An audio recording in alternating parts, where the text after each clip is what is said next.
Gloria a Dios, amén. Adoramos a un Cristo vivo, amén. Adoramos a un Cristo resucitado.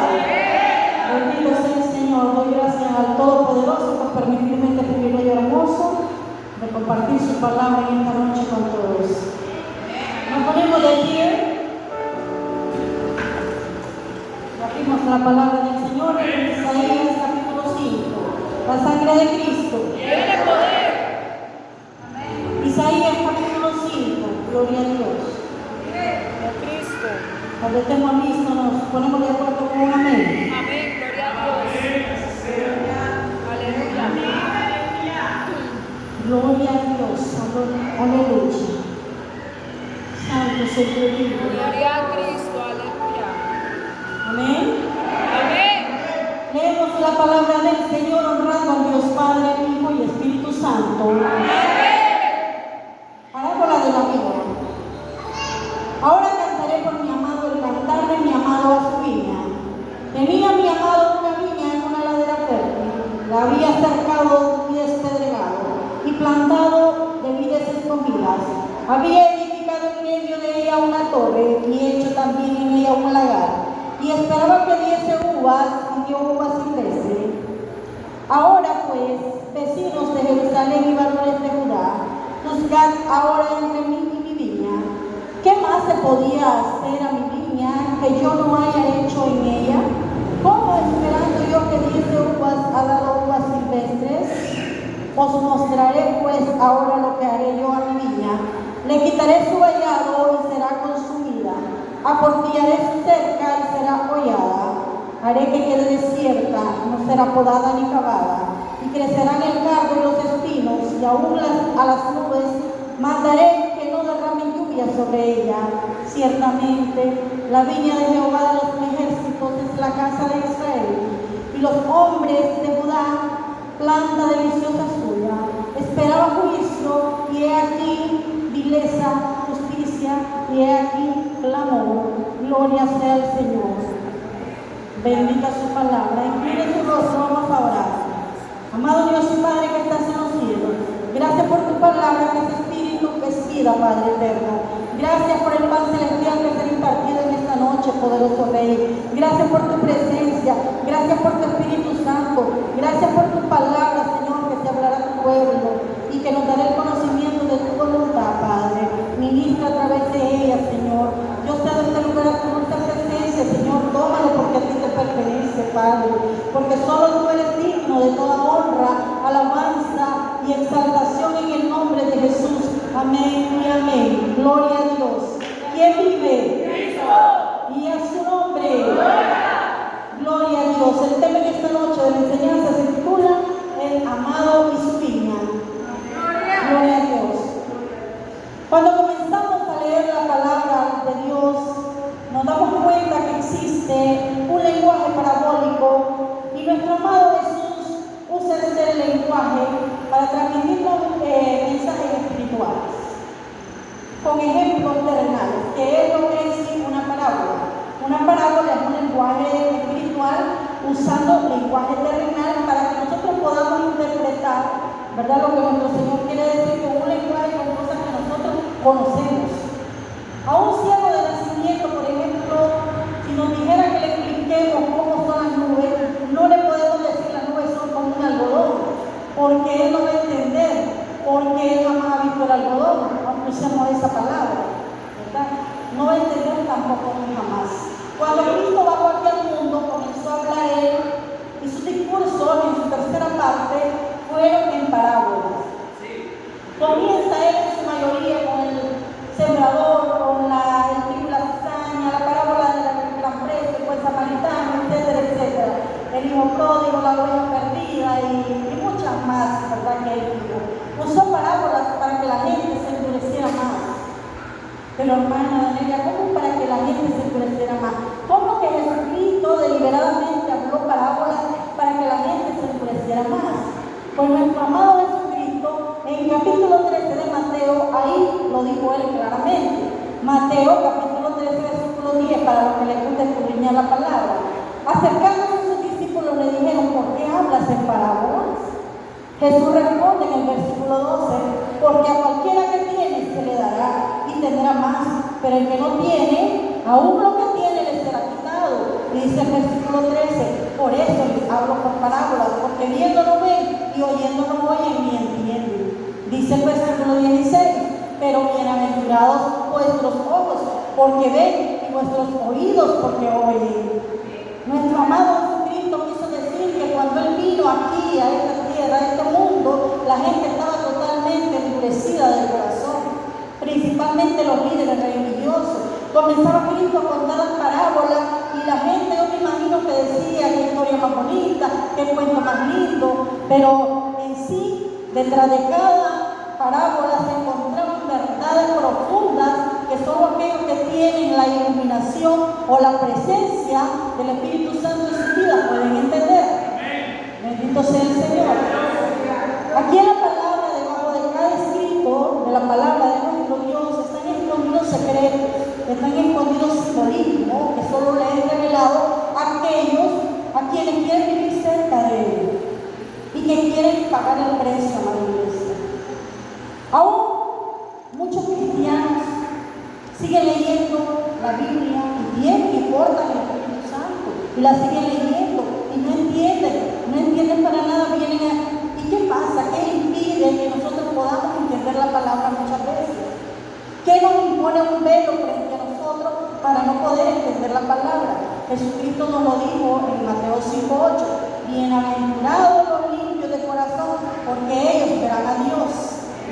O sea, no debemos tener en nuestra vida impurezas, amada iglesia.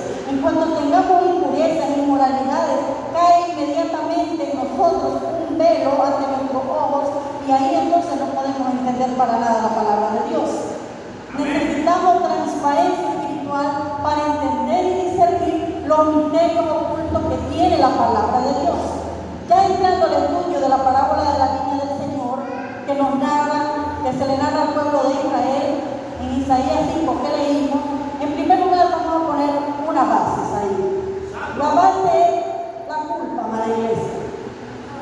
La culpa tiene dos aspectos, uno positivo y un aspecto negativo. Cuando hacemos algo malo o cuando pecamos, hay algo en nuestra conciencia que se llama la culpa. Y esa culpa llena nuestra alma, causándonos una convicción de pecado, de vergüenza, de fracaso, de frustración, de manera que la culpa positiva funciona como un mecanismo protectivo que nos advierte para corregirnos nuestra conducta. Bendito sea el Señor. ¿Y para qué? Para que no sigamos haciéndonos daño y lastimando a las otras personas que están cerca de nosotros.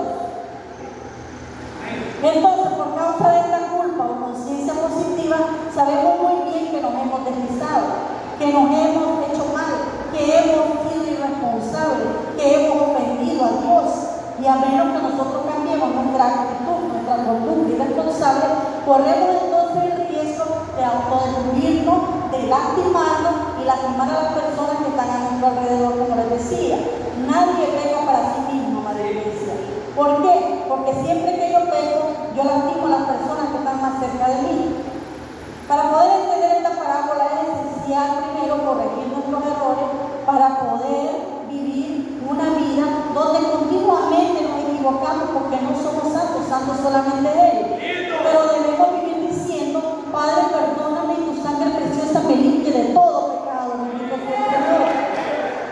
Dios nos ha llamado no solamente a la iglesia para ir al cielo, sino para que produzcamos frutos. La única cosa que Cristo maldijo cuando Él vino aquí fue a una higuera estéril. Él vino aquí a bendecir, a salvar, a redimir, a darnos vida en abundancia.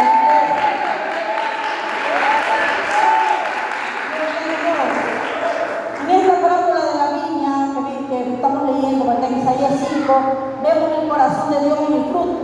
Él está esperando que produzcas frutos. La única forma en que nosotros podemos, ¿verdad? Que nosotros podemos evaluar nuestra vida, si verdaderamente estamos injertados en Cristo, pegados a la vida verdadera que es Él, y si estamos teniendo una vida verdaderamente cristiana, es cuando hay frutos en nuestra vida. Y se ve manifestado en qué? En nuestro testimonio, en cómo hablamos, en cómo nos vestimos, en cómo tratamos a las personas. Entonces veamos la advertencia al pueblo de Israel con una gran desilusión que había en el corazón de Dios por causa de todo lo que hizo por ellos y por todo lo que sigue haciendo por nosotros. Y qué vergüenza, amada iglesia, que nosotros muriéramos de manera repentina y lo primero que Dios nos va a preguntar o va a buscar en nosotros, ¿cuántos frutos nosotros producimos en nuestra vida cristiana? Comienza el versículo 1 diciéndonos del Espíritu Santo que está, como les digo, a través del canto parabólico, llegando a esta enseñanza de Israel. Cantaré por mi amado el cantar de mi amado. Desde luego este amado es Jesucristo, ¿verdad? El Padre le canta a su amado Hijo Jesucristo. En Juan 15:1 dice, Jesús dijo, yo soy la vid verdadera, mi Padre es el labrador. Entonces el que plantó la viña es el Padre, Él es la vid verdadera. Bendito sea el Señor. Y dice, tenía mi amado una viña en una ladera fértil. La había cercado y despedregado, y plantado vides escogidas. Había edificado en medio de ella una torre, y hecho también en ella un lagar, y esperaba que diese uvas. Esa es la frase clave aquí en esta parábola. Dice que esperaba que diera uvas, y dio uvas silvestres. Nuestro Dios está esperando que nosotros demos frutos, amada iglesia. En el Evangelio de Mateo, capítulo 21, versículo 33 al 44, yo les invito a leerlo en su casa porque si no hacemos vigilia. Mateo 21, versículo 33 al 44, ¿verdad? Para aprovechar el tiempo. Ahí se usa el mismo lenguaje que estamos hablando de Mateo, el Nuevo Testamento.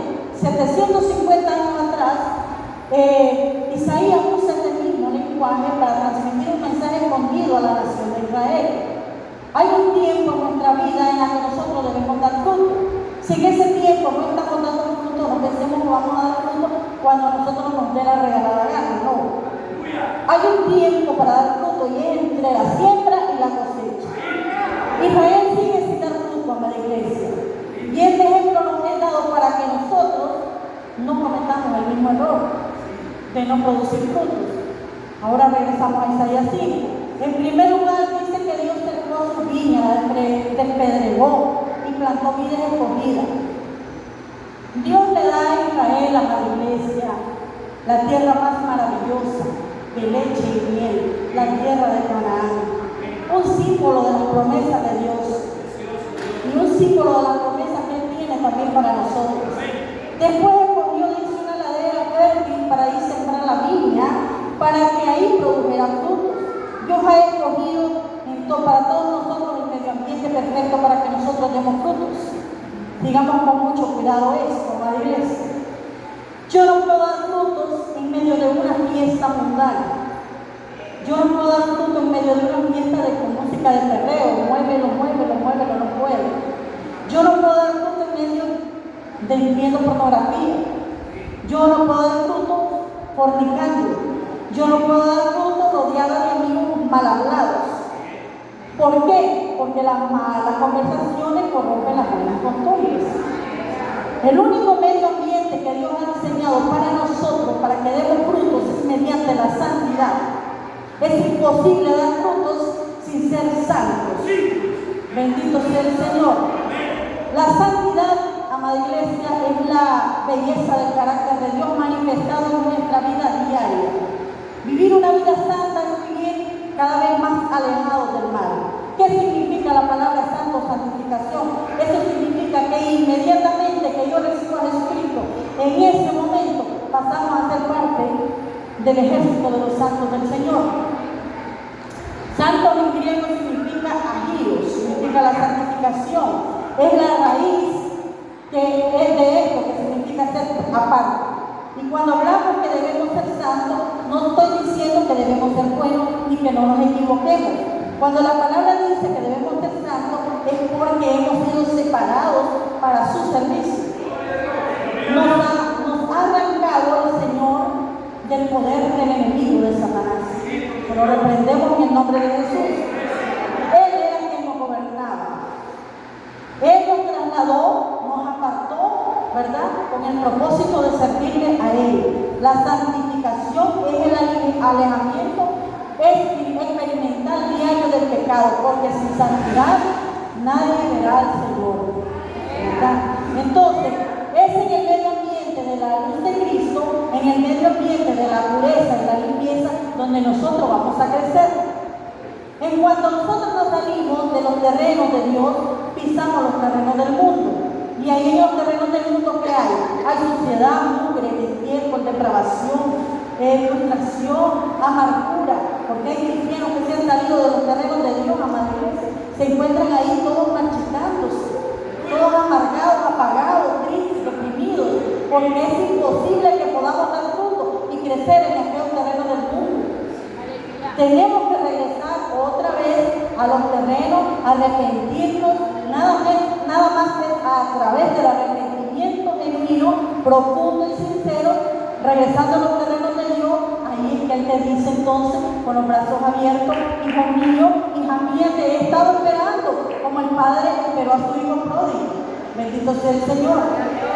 Lo primero que Dios hace cuando estamos en sus terrenos y comenzamos a recibir la divina luz, el Espíritu Santo, el agua de vida que es la palabra de Dios, lo primero que Dios hace es ponernos un cerco, cercarnos, no solamente a nosotros, a nuestra familia, a nuestros hijos. Él pone un cerco y entonces ese cerco, ¿verdad?, nos cubre para que el enemigo no nos toque. Santiago 4:7 dice: pero nosotros someteos pues a Dios, resistid al diablo y huirá de vosotros. Nosotros tenemos que resistir, porque si el diablo no quiere tocar, dice su palabra, el que habita al abrigo del Altísimo, o sea, el que mora cerca de Dios, el que vive en los terrenos de Dios, morará bajo la sombra del Omnipotente. Yo soy tu escudo y tu fortaleza, dice el Señor, ¿verdad? Pero mientras esté en mis terrenos, porque si nos salimos de sus terrenos, salimos del amparo del Altísimo. Y esto es lo que hace Dios, poner cerca de protección alrededor de nosotros. Mientras Israel caminaba con Él, ahí Dios le defendía a sus enemigos. Cuando estamos en los terrenos de Dios, hay enemigos que nos quieren hacer daño por acá, por allá, por donde usted no lo ve, porque nuestro enemigo, decía la misma palabra, no es contra sangre ni carne, ahora es cuerpo a cuerpo, son espíritus malignos, que no lo vemos, son espíritus invisibles. Ya no peleo yo entonces en mi propia carne, ¿verdad? Él pelea por nosotros. Mía es la batalla, dice el Señor, bendito sea Dios. Él es el varón de guerra, no yo. Yo no tengo por qué pelear, ¿verdad? Yo me tengo que someter, yo me tengo que proteger con esa armadura que Dios nos da para estar cerca de Él, nada más. Tenemos un ejemplo en Job. El diablo no lo podía tocar porque dice en el capítulo 1, versículo 10 en Job: no le ha acercado alrededor de él y a su casa y a todo lo que tiene. Ese mismo cerco que tenía Job es el mismo que Dios pone a nuestro alrededor y alrededor de nuestra familia. Cuando vivimos temerosos y apartados del mal, nadie nos puede tocar a la iglesia. ¿Por qué? Porque somos la niña de los ojos de Dios. Entonces Israel tenía este cerco, ningún enemigo podía hacerle nada, nadie se le podía acercar. Dios pues dice en la palabra que Él le entregó, o sea, quitó las piedras. Lo primero que Dios hace cuando nos llama es quitarnos esas piedras de tropiezo, que son las malas amistades, ¿verdad? Son los malos amigos. Le quitó las piedras y plantó vides escogidos. Además, en medio de la viña plantó una torre. ¿Qué significa que Dios ha plantado una torre? ¿Qué es la torre? Torre fuerte es el nombre del Señor. A Él correrá el justo, dice su palabra. Entonces, ¿qué es esta torre? Es el tabernáculo. Dios puso en medio de Israel su presencia para vigilarlos. Su presencia para vigilarlos. En Éxodo 25:8 dice: y harán un santuario para mí y habitaré en medio de ellos. Esta torre se refiere al templo, simboliza la presencia de Dios en medio de su pueblo, porque era la presencia de Dios lo que les protegía. Si nosotros no tenemos la presencia de Dios en nuestras vidas, ¿qué nos va a proteger a la iglesia? Estamos totalmente desprotegidos. Antiguamente los atalayas subían a las torres para desde ahí poder ver desde lejos los caballos que venían echándolos por basales. Entonces venía el que estaba en la atalaya, sonaba la trompeta y avisaban para que cerraran ahí las puertas, para avisar que se acercaba el enemigo. Entonces, mientras Dios está ¿Quién nos quiere lastimar? Todo está controlado por el alfa y el omega, por el principio y el fin.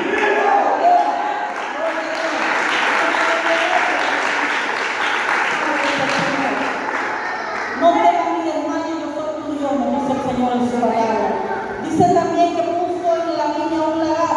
O sea, el lagar es un lugar donde se prensa la uva para sacar el jugo. Entonces, esta cosecha representa la vida fructífera que Dios está esperando que todos nosotros demos a la iglesia. ¿Qué significa que Dios puso lagar en medio de nosotros? Esas son las pruebas que tenemos que pasar, porque solamente a través de las pruebas somos exprimidos, solo a través de las pruebas somos probados.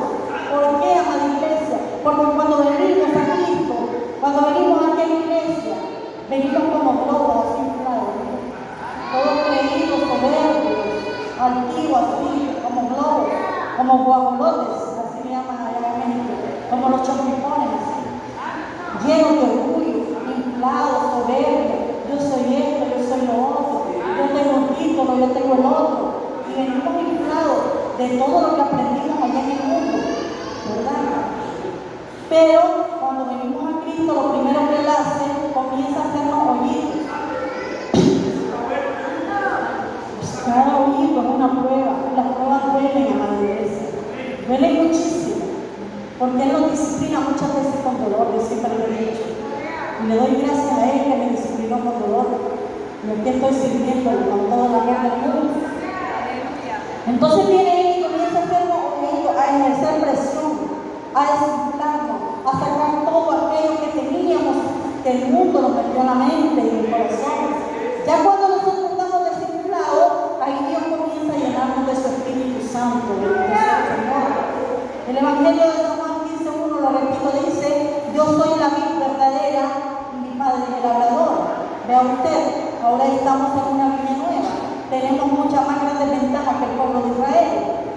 Dice el versículo 2 ahí en 15:2 del Evangelio de San Juan: todo pámpano, el pámpano es una rama, todo pámpano, nosotros somos una rama, el tronco es Jesucristo, que en mí no lleva fruto, lo quitará, y todo aquel que lleva fruto lo limpiará. ¿Qué lo limpiará? Lo va a podar. Han visto que se podan los árboles para que den más frutos, y esa podada duele. Esa podada que nos da el Señor, cada proceso, cada cosa que pasamos, es una podada de parte del Señor, para que llevemos más frutos. Bendito sea el Señor. Y dice el versículo 3: y vosotros estáis limpios por la palabra que os he hablado. Permaneced en mí y yo en vosotros. Como el pámpano no puede llevar fruto por sí mismo si no permanece en mí, así tampoco vosotros si no permanecéis en mí. Me traslado al versículo 28: y en esto he glorificado a mi Padre, en que llevéis mucho fruto y seáis así mis discípulos. Así dice su palabra. Cristo toma el ejemplo de un árbol, de una rama. Si vemos, amada iglesia, los árboles de las raíces absorben el agua, los nutrientes, y esto lo convierte en la savia. La savia es como la sangre en nuestro cuerpo, que recorre todo nuestro cuerpo. Pero la savia sube por el tronco y se distribuye por las ramas, y cuando hay mucha savia en las ramas, ahí el árbol produce mucho fruto. Pero sucede un fenómeno, que las ramas que tienen muchos frutos comienzan a colgarse, y las que no tienen frutos van hacia arriba. Miren qué hermoso es. Todos los cristianos que permanecemos cerca de Cristo, alimentándonos de la savia que es la palabra de Dios, en la vida de Cristo, todos los días, son aquellos cristianos que empiezan a producir amor, que empiezan a producir gozo, que empiezan a producir paciencia, benevolencia, dominio propio, bendito sea el Señor, y santidad. Y estos cristianos se caracterizan por ser cada vez más humildes, cada vez viven más de rodillas, humillados ante la presencia del Todopoderoso. Y los orgullosos, amada iglesia, son los que no dan fruto, aquellos con aquella vista altiva, ¿sí? Horrorosa, aquella vista, sentados sin dar frutos, altivos, sin la savia de Dios. Los verdaderos cristianos nos inclinamos más y más porque sabemos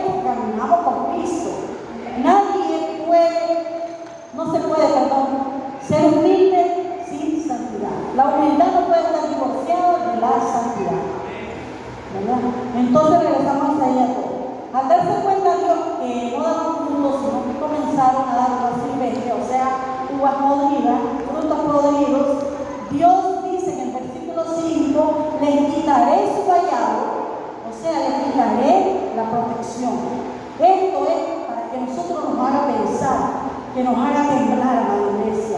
Porque haga de cuenta y caso que Dios nos está diciendo, que me está diciendo a mí, me voy a meter yo. Danelia, tengo 4 semanas de no ver en ti amor. Yo busco amor sacrificial que tenga por alguien, pero no lo veo. Tiene Danelia 4 semanas sin gozo. Ahí están en la iglesia, en el culto, sin gozo. Ahí solo sentado con un maletón de carne haciendo nada. Con la cara toda amarrada con una masa, no. No es tiempo de amargura para la iglesia, es tiempo de testificar de mí, dice el Señor. Es tiempo de amor, dice el Señor. Es tiempo de testificar del amor de Cristo, no es tiempo de quejarnos ni de estar tristes, sino que es tiempo de dar frutos, de hablar de Jesucristo. Y dice su palabra, le quitaré su vallado, será consumida, aportillaré, romper, dañar su cerca y será hollada. Le dará hoyos a la protección que Dios le había dado. Versículo 6 dice, haré que quede desierta, no será podada ni cavada. Vean, amada iglesia, un síntoma de una persona que se ha salido de la santidad y que está sin la protección de Dios es la profunda soledad que experimenta en su vida. Y siente que nadie le ama, nadie me quiere, nadie me ama. Así vive. Se siente desierto, pero Dios nos dice, no tienes por qué sentirte así. Yo soy tu Dios, yo te protejo, yo te cuido.